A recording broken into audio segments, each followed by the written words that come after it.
নমস্কার, শেয়ারবাজ থেকে আমি শাশ্বত মিত্র।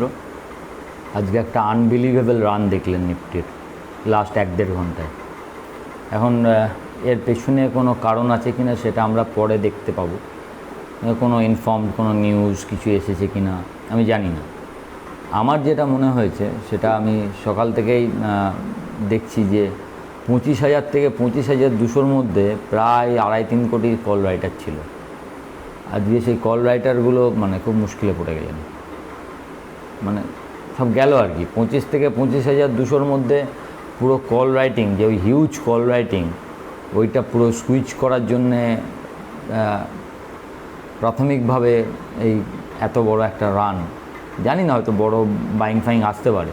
যেরকম কালকে মার্কেট খুব একটা ভালো ছিল না, কিন্তু দেখেছিলেন তো যে এফআইআই এবং ডিআইআই দুজনেই কালকে বাই করেছিল। তো এখন মার্কেটে আপনি কোনো কিছুই রাতের বেলা নিয়ে যাওয়া খুব রিস্কি। এই যে আজকে 400 পয়েন্ট উঠেছে, আপনি কিন্তু জানেন না কালকে কি হবে। সব কিছু পজিটিভ, মার্কেট নতুন হাই করেছে, ভাবা যায় 410 না 411 নিউ হাই। আর একটা খুবই একটা ইন্টারেস্টিং জিনিস হয়েছে। আপনারা যারা এটার ভালো ছাত্র তারা নিশ্চয়ই ওয়েট করেছেন, দেখেছেন, ওয়াচ করেছেন। সেটা হচ্ছে, দেখবেন নিফটি 30 পয়েন্ট প্রিমিয়ামে ছিল, সেখান থেকে 30 পয়েন্ট ডিসকাউন্টে গিয়ে লাস্টে আবার প্রিমিয়াম। লাস্টে অবশ্যই অ্যাডজাস্টমেন্টের কারণে ওটা অনেক ডিসকাউন্ট দেখাচ্ছে, ওটাকে আমি ধরছি না। 30 পয়েন্ট ডিসকাউন্ট থেকে 30 পয়েন্ট প্রিমিয়াম থেকে 30 পয়েন্ট ডিসকাউন্ট হয়ে আবার প্রিমিয়ামে ফিরে এলো। তো এই যে সব কিছু একটা হিউজ একটা পজিশান। তবে যেহেতু এটা একটা আপনার কাটার দিন, উইকলি এক্সপায়ারি, তো এইটাকে আমি কত দূর দেবো সেটা একটা ব্যাপার আছে। তবে আপাতত যে জায়গায় বন্ধ করেছে সেটা ইউ মাস্ট সে, যে কারণেই হোক না কেন, it's a positive. Now Nifty May head for 25,500, 25,600। কিন্তু আমি সবসময় এই মার্কেটে টিল 18th আপনাদের একই কথা বলেছি, একদিন দেখে অন্য দিনকে একদম হিসাব করবেন না। আজকে ভালো, কালকেই আবার খারাপ হতে পারে।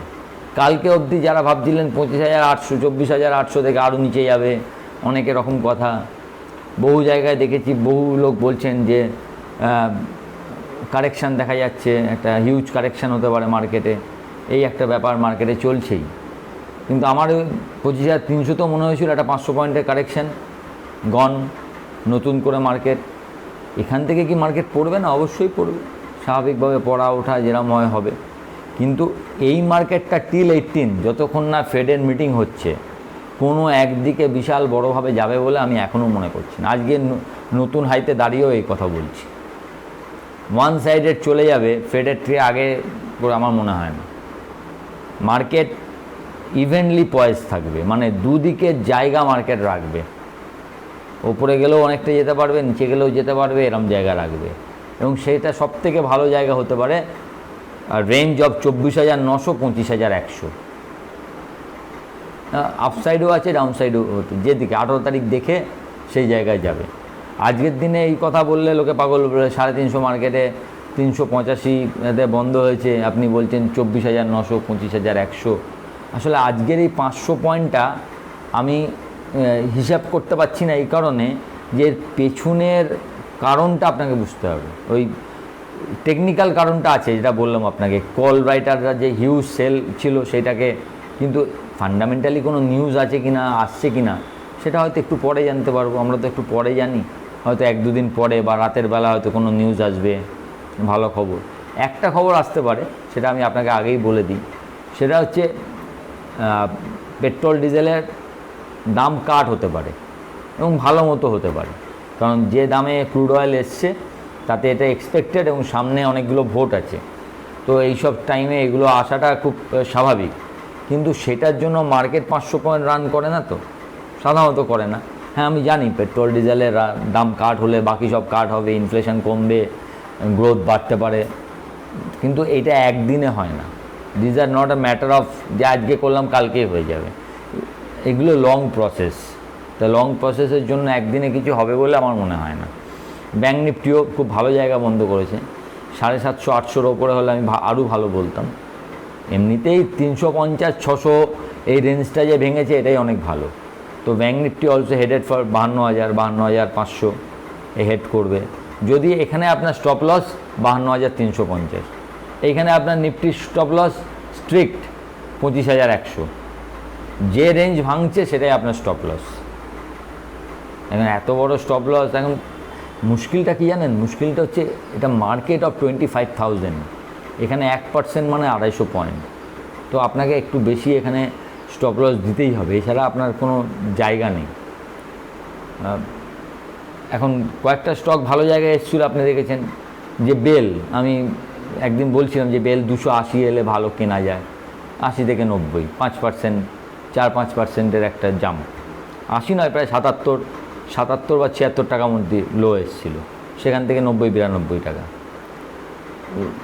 যে স্টকগুলো যেমন ধরুন ব্যাংকিং স্টক অলরেডি মোটামুটি একটু ভালো আছে, কালকে মেটালগুলোকে মেরেছিল, আজকে মেটালগুলো আবার 3% করে আপ। আপনারা একটা জিনিস মাথায় হয়তো অনেকে জিজ্ঞেস করতে পারেন, দাদা যদি ক্রুডের দাম এত পড়ে এইচপি, বিপি ও আইওসি কেন চলছে না? কারণ এইচপি, বিপি, আইওসি একটা জানা হয়, যদি ক্রুডের দাম বেশি পড়ে যায় না, এইগুলো তো আপনাকে, এগুলো র ক্রুড আসে, তো ক্রুডটাকে তো রিফাইন করতে হয়, এই রিফাইন কস্ট ফস্ট দিয়ে গন্ডগোল হয়ে যায়। শুধু তাই নয়, এই সময়ে ওদের আরেকটা টেনশান আছে মার্কেটের, সেটা হচ্ছে সরকার যে কোনো সময় ক্রুডের দাম কমাতে পারে। তো এই সব মিলিয়ে ওইগুলো একটু দাঁড়িয়ে গেছে, নাহলে যেরকমভাবে ক্রুড পড়েছে ওগুলো আরেকটু ওপরে যাওয়ার কথা ছিল, কিন্তু যায়নি, দাঁড়িয়ে আছে। যে স্টকগুলো ডাইরেক্টলি তেলের ওপর নির্ভর করে, যেমন ওএনজিসি, আইওএল, ইন্ডিয়ান অয়েল এবং রিলায়েন্স, সেগুলো একটু আজকে লাস্ট দিকে একটুখানি জাম্প করলো, সেটা মার্কেট এতটা বাড়লে রিলায়েন্স তো একটু চলবেই। আইটিও আজকে কিছুটা আবার আগের জায়গায় ফিরে এলো, কালকে দেখেছেন ন্যাসড্যাক 3.57% বেড়েছে। এখন মেন দুটো জিনিসই আপনি মনে রাখবেন, যে বড় কিছু যাই হোক না কেন, কালকে ডিবেট কি কেউ দেখেছেন কমলা হ্যারিস এবং ডোনাল্ড ট্রাম্পের?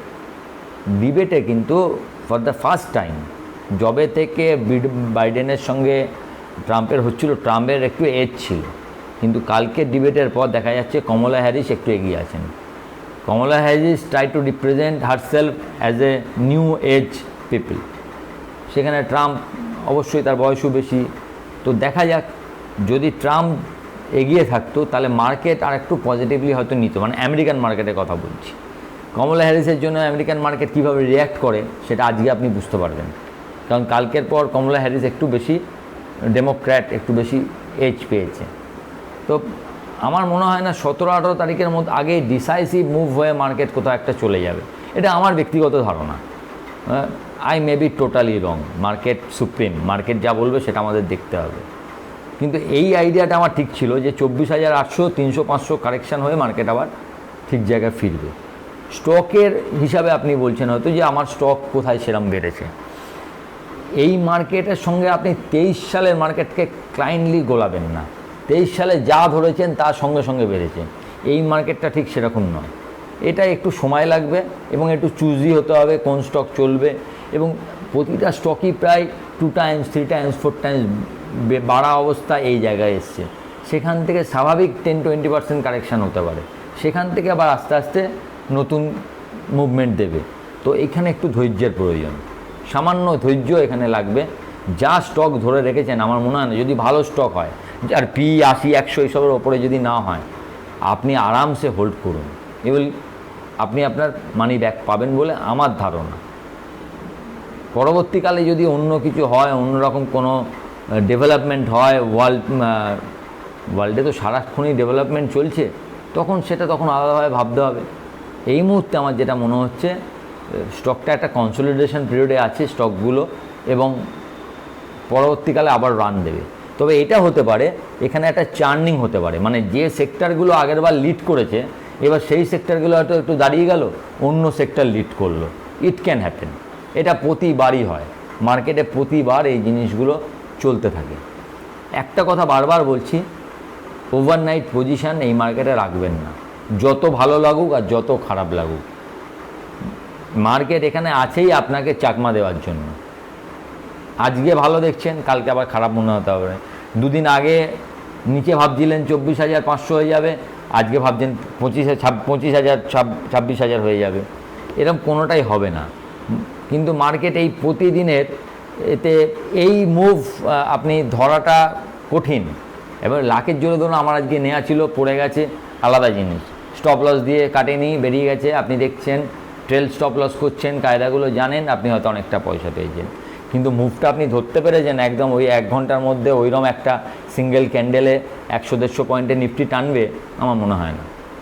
কিন্তু সারাদিন কনসোলিডেশন ছিল, যে কোনো দিকে যেতে পারত। যাই হোক, তো এই মার্কেটে ওভারনাইট রাখবেন না, বাকি যা আছে। এবং একটা জিনিস খেয়াল রাখবেন, যে রেজাল্ট অক্টোবর মাসের রেজাল্টটা ক্যালেন্ডার, তো রেজাল্টগুলো একটু ভালো করে লক্ষ্য রাখতে হবে। যার রেজাল্ট খারাপ অথচ পিই বেশি বা খুব ভালো ভ্যালু, সেই সব স্টকগুলোকে বাদ দিয়ে যেখানে ভ্যালুয়েশন স্টিল দেয়ার, সেইটা 2 টাকা পড়েও যাক, সেইটাই নেওয়ার চেষ্টা করুন, সেখানে এখনও যাবার চান্স আছে।